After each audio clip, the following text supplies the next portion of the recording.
So I want to talk about the new moon in Sagittarius, which is gracing our skies tonight. And we also have winter solstice this weekend. It's actually on Sunday, but we'll be in that energy now. So there's a lot going on energetically wise.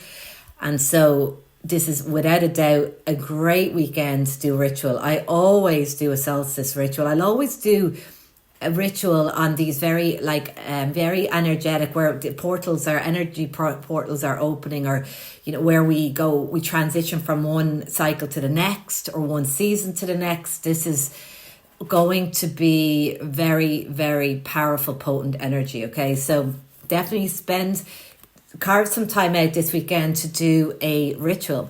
Now these cards are the reason why I have these cards here, they actually are the tarot cards that are the energy of what's going on. They are these cards correspond to all the energy that's playing out this weekend. So the Wheel of Fortune is ruled by Jupiter, and Jupiter rules this new moon happening tonight in Sagittarius, because Jupiter rules Sagittarius.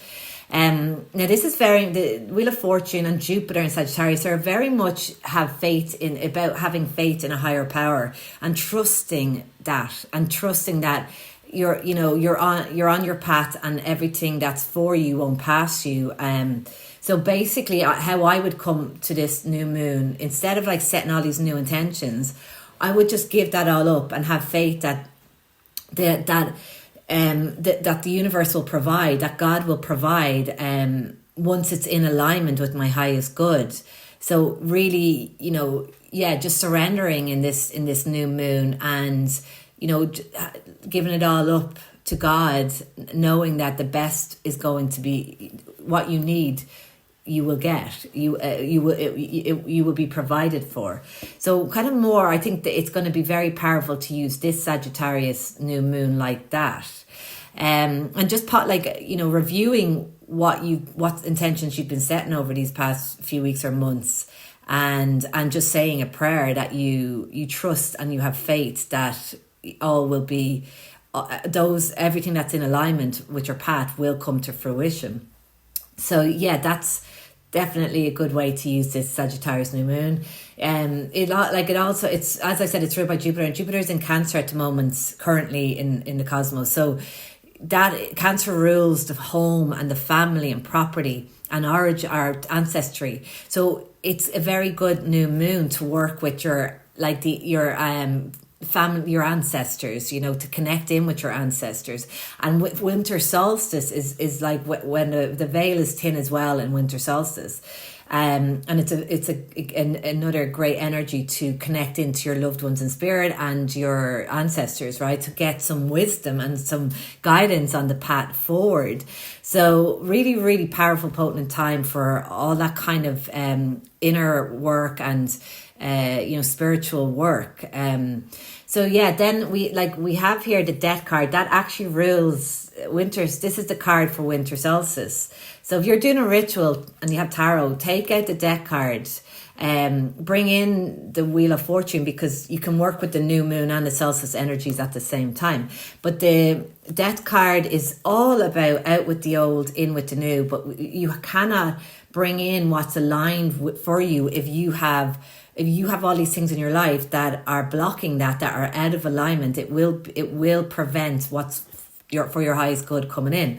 So the winter solstice is trying to get you also to get rid of what's not for you any longer, or outdated patterns, or thought forms, just habits that don't serve you, people that don't serve you. It's another energy that will highlight what's not aligned, what isn't good for you. So, and it's all about purging. But this is like a shadow work, which is why I have the devil. Is the devil represents our shadow self. So this is it's all like this. All for me, the solstice has always been about shadow work and using it to connect in with my shadow, with those parts of myself that I have repressed or suppressed. And it's a time to integrate your shadow more. So the more your shadow is integrated, the less it controls your life, because anything that's in the shadow or in the unconscious has the most potent, powerful energy. So, the bigger your shadow, the more your shadow is controlling your life. So the best thing anyone can do is be like so honest with themselves and look at their shadow, because as soon as you start bringing that, like bringing the unconscious to the conscious, it's like Carl Jung said, it stops directing your life. Like it stops, like he said, it'll, if you don't bring the unconscious in conscious, it will direct your life, and you will call it fate. That's what that's all about. So it's like you're not in control of your life. The bigger your shadow, the more your shadow will create your reality. So that's why this kind of work is just the most powerful, important work, especially today. So this is your weekend. This is your prompt to get, to go inward and start, meeting your shadow self again and start bringing it out to the light. So equals it, more of that shadow integrated equals you're more in control of your future.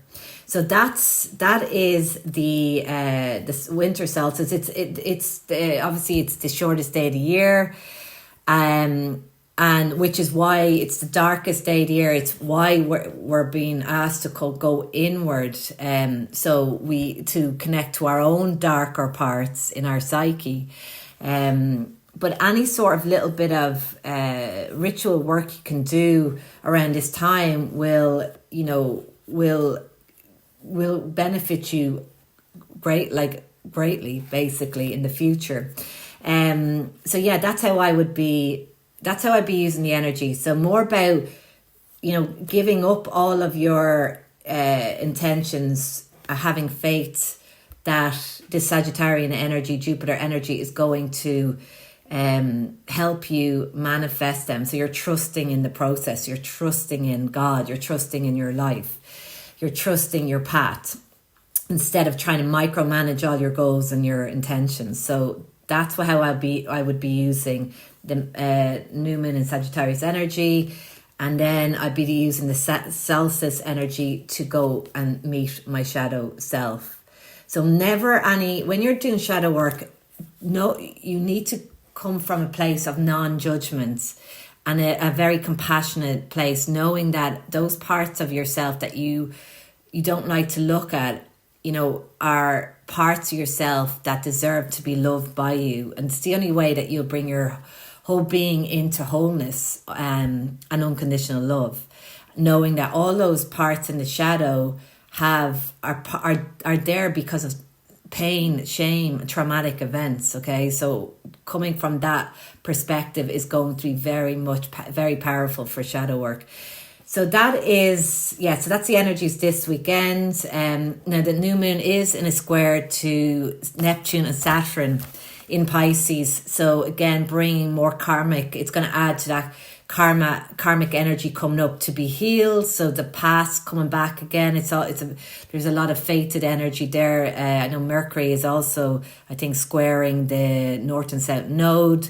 So that could bring, that's kind of more of the mental realm with Mercury. So you could be getting a lot of stuff coming up that's related to your past that you need to, and where your soul's trying to bring you. That it's going to be trying to get you to let go of maybe thought processes that are not serving you for your path or for your destiny. So that's going to become very more obvious in this energy as well. So yeah, so long story long, it's just a great weekend to meet your shadow, but like I said, with compassion and love. So that's it. And also just to note that Mercury's out of its shadow now, so we should, all that weird glitches should stop now. So thank God for that. But anyway, have a great weekend. Happy new moon and happy solstice.